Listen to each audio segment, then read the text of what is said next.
Advocateship enrolment পরীক্ষায় সবচেয়ে বেশি ফেল কোথায় হয় জানেন? এমসিকিউতে। কারণ এখানে শুধু আইন জানলেই হয় না, কনফিউজিং অপশন থেকে সঠিক উত্তর বের করার দক্ষতাও লাগে। আর আজকের ভিডিওতে আমি দেখাবো এমন কিছু ট্রিকি, কনফিউজিং এবং পরীক্ষায় আসার মতো এমসিকিউ। তাই ভিডিওটি শেষ পর্যন্ত দেখুন। প্র্যাকটিস এন্ড প্রসিডিউরে আপনাদের সবাইকে স্বাগতম। ফৌজদারি কার্যবিধির ধারা ৬ অনুযায়ী কত প্রকারের ফৌজদারি আদালত রয়েছে? এ ৬ প্রকারের, বি ৪ প্রকারের, সি ২ প্রকারের, ডি ৩ প্রকারের। এই প্রশ্নে অনেকে ম্যাজিস্ট্রেটের বিভিন্ন শ্রেণী গুণে ৪ বা ৬ ধরে ফেলেন, কিন্তু সেকশন 6 শুধুমাত্র মূল শ্রেণী গণনা করেছে, সাব ক্যাটাগরি নয়। তাই এই প্রশ্নের সঠিক উত্তর হবে সি ২ প্রকারের। দায়রা, বিভাগ এবং জেলা একই সীমার মধ্যে হতে পারে। এ কখনো না, বি সব সময়, সি সরকার চাইলে, ডি হাইকোর্ট বিভাগ চাইলে। ফৌজদারি কার্যবিধি অনুযায়ী সরকার চাইলে একটি দায়রা বিভাগ এবং জেলা এর টেরিটোরিয়াল লিমিট একই রাখতে পারে। আইনে বলা হয়েছে গভর্নমেন্ট মে, অর্থাৎ এটি বাধ্যতামূলক নয়, গভর্নমেন্টের ডিসক্রিশনের উপর নির্ভরশীল। তাই এই প্রশ্নের সঠিক উত্তর হবে সি সরকার চাইলে। অতিরিক্ত চিফ জুডিশিয়াল ম্যাজিস্ট্রেটের ক্ষমতা কে নির্ধারণ করে? এ প্রধান বিচারপতি, বি সরকার, সি হাইকোর্ট বিভাগ, ডি চিফ জুডিশিয়াল ম্যাজিস্ট্রেট। অনেকে মনে করে সিজেএম নিজেই এসিজেএম এর ক্ষমতা নির্ধারণ করেন, কিন্তু আইনে স্পষ্টভাবে বলা হয়েছে ক্ষমতা নির্ধারণের অথরিটি গভর্নমেন্টের। ফৌজদারি কার্যবিধির সেকশন 11 এর সাবসেকশন 2 অনুযায়ী additional chief judicial magistrate chief judicial ম্যাজিস্ট্রেটের সব বা যে কোনো ক্ষমতা গভর্নমেন্টের নির্দেশ অনুযায়ী প্রয়োগ করতে পারেন। অতিরিক্ত দায়রা জজ বিচার কার্য পরিচালনা করেন। এ নিজের স্বাধীন ক্ষমতায়, বি দায়রা জজ যে মামলা প্রদান করেন শুধুমাত্র তা, সি সরকারের নির্দেশে, ডি হাইকোর্ট বিভাগ সময় সময় যে এখতিয়ার প্রদান করেন। ফৌজদারি কার্যবিধি অনুযায়ী এডিশনাল সেশন জজ স্বাধীনভাবে সব মামলা শুনতে পারেন না। তিনি শুধুমাত্র সেই মামলাগুলোর বিচার করেন যেগুলো সেশনস জজ তার নিকট ট্রান্সফার বা মেই কভার করেন। এই প্রশ্নের উত্তর কমেন্ট করে জানাবেন। অতিরিক্ত দায়রা জজ মৃত্যুদণ্ড দিতে পারেন। এ পারেন, বি পারেন না, সি হাইকোর্টের অনুমতিতে পারেন, ডি সরকার অনুমতি দিলে পারেন। ফৌজদারি কার্যবিধি অনুযায়ী অ্যাডিশনাল সেশনস জজ সেন্টেন্সিং পাওয়ারের ক্ষেত্রে সেশন জজের সমপর্যায়ের ক্ষমতা ভোগ করেন। তবে সবচেয়ে গুরুত্বপূর্ণ বিষয় হলো মৃত্যুদণ্ড দিলেই তা কার্যকর হয় না। এই দণ্ড কার্যকর করার জন্য হাইকোর্ট ডিভিশনের কনফার্মেশনের প্রয়োজন হয়। তাই এই প্রশ্নের সঠিক উত্তর হলো এ পারেন। চিফ জুডিশিয়াল ম্যাজিস্ট্রেটের পদ সৃষ্টি করা হয়। এ প্রত্যেক জেলায়, বি প্রত্যেক দায়রা বিভাগে, সি মহানগর এলাকায়, ডি প্রত্যেক উপজেলায়। ফৌজদারি কার্যবিধি অনুযায়ী প্রত্যেক মহানগর এলাকার বাইরে প্রত্যেক জেলার জন্য একজন চিফ জুডিশিয়াল ম্যাজিস্ট্রেট নিয়োগ করা হয়। তাই এই প্রশ্নের সঠিক উত্তর হবে এ প্রত্যেক জেলায়। পুলিশ কমিশনারকে নির্বাহী ম্যাজিস্ট্রেটের ক্ষমতা দেওয়া যেতে পারে কোথায়? এ জেলার মধ্যে, বি উপজেলায়, সি মহানগর এলাকায়, ডি বিভাগীয় শহরে। ফৌজদারি কার্যবিধির সেকশন 10 এর সাবসেকশন 7 অনুযায়ী সরকার চাইলে পুলিশ কমিশনারকে মেট্রোপলিটন এরিয়ার ক্ষেত্রে এক্সিকিউটিভ ম্যাজিস্ট্রেটের সব বা যে কোনো ক্ষমতা প্রদান করতে পারে। তাই এই প্রশ্নের সঠিক উত্তর হবে সি মহানগর এলাকায়। নির্বাহী ম্যাজিস্ট্রেট নিয়োগের সংখ্যা কে নির্ধারণ করে? এ জেলা ম্যাজিস্ট্রেট, বি সরকার, সি হাইকোর্ট বিভাগ, ডি জনপ্রশাসন বিভাগ। ফৌজদারি কার্যবিধির সেকশন 10 এর সাবসেকশন 1 অনুযায়ী গভর্নমেন্ট প্রত্যেক জেলা ও মেট্রোপলিটন এরিয়াতে যতজন সংখ্যক এক্সিকিউটিভ ম্যাজিস্ট্রেট নিয়োগের প্রয়োজন মনে করেন ততজন নিয়োগ করতে পারে। তাই এই প্রশ্নের সঠিক উত্তর হবে বি সরকার। দায়রা জজ অনুপস্থিত থাকলে দায়রা আদালতের বিচার কার্য পরিচালনা করতে পারেন। এ জেলা ম্যাজিস্ট্রেট, বি নির্বাহী ম্যাজিস্ট্রেট, সি যুগ্ম দায়রা জজ, ডি অতিরিক্ত দায়রা জজ। এই প্রশ্নের উত্তর কমেন্ট করে জানাবেন। চিফ জুডিশিয়াল ম্যাজিস্ট্রেট নিয়োগ করা হয় কোথা হতে? A Bangladesh civil service, B Bangladesh judicial service, C public service commission, D হাইকোর্টের পরামর্শে নিয়োগ বিজ্ঞপ্তির মাধ্যমে। ফৌজদারি কার্যবিধির সেকশন 11 এর সাবসেকশন 1 অনুযায়ী chief judicial magistrate, additional chief judicial magistrate এবং অন্যান্য জুডিশিয়াল ম্যাজিস্ট্রেটদের বাংলাদেশ জুডিশিয়াল সার্ভিস থেকে নিয়োগ করা হয়। অনেকে এক্সিকিউটিভ ম্যাজিস্ট্রেটের সাথে মিলিয়ে বাংলাদেশ সিভিল সার্ভিস অপশন বেছে নেয়, কিন্তু জুডিশিয়াল ম্যাজিস্ট্রেট এবং এক্সিকিউটিভ ম্যাজিস্ট্রেট সম্পূর্ণ ভিন্ন সার্ভিস স্ট্রাকচারের অন্তর্ভুক্ত। তাই এই প্রশ্নের সঠিক উত্তর হবে বি বাংলাদেশ জুডিশিয়াল সার্ভিস।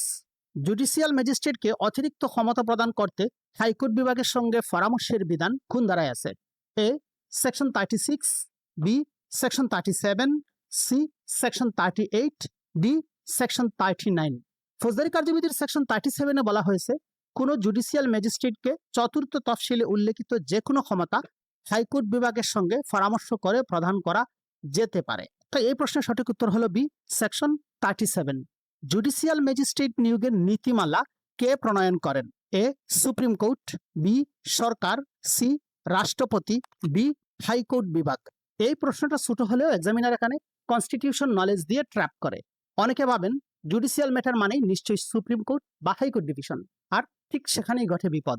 ফৌজদারি কার্যবিধির সেকশন 11-এর সাবসেকশন 1 অনুযায়ী জুডিশিয়াল ম্যাজিস্ট্রেট নিয়োগ করা হয় সেই রুলস অনুযায়ী, যেগুলো সংবিধানের আর্টিকেল 133 এর প্রভিশন অনুসারে রাষ্ট্রপতি প্রণয়ন করেন।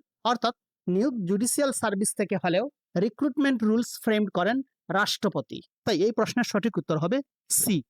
কোন আদালত সকল জেলায় গঠন করা বাধ্যতামূলক নয়? এ দায়রা আদালত, বি চিফ জুডিশিয়াল ম্যাজিস্ট্রেট আদালত, সি মেট্রোপলিটন ম্যাজিস্ট্রেট আদালত, ডি হাইকোর্ট বিভাগ। এই প্রশ্নের একটি কনফিউজিং পার্ট হলো সকল জেলায়। অনেকে হাইকোর্ট ডিভিশন দেখে দ্রুত ডি অপশন বেছে নেয়, কিন্তু প্রশ্নটা হচ্ছে জেলাভিত্তিক বাধ্যতামূলক আদালত কোনটি নয়? মেট্রোপলিটন ম্যাজিস্ট্রেট কোর্ট শুধু মেট্রোপলিটন এরিয়াতে গঠিত হয়, প্রতিটি জেলায় নয়।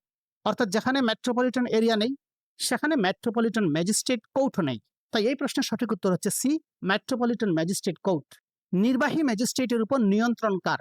এ হাইকোর্ট বিভাগের, বি সরকারের, সি দায়রা জজের, ডি রাষ্ট্রপতির। অনেকে ম্যাজিস্ট্রেট শব্দ দেখেই হাইকোর্ট ডিভিশন বা সেশনস জজ ধরে ফেলে, কিন্তু মনে রাখতে হবে এক্সিকিউটিভ ম্যাজিস্ট্রেট বিচার বিভাগীয় কাঠামোর অংশ নয়, তারা এক্সিকিউটিভ অ্যাডমিনিস্ট্রেশনের অংশ।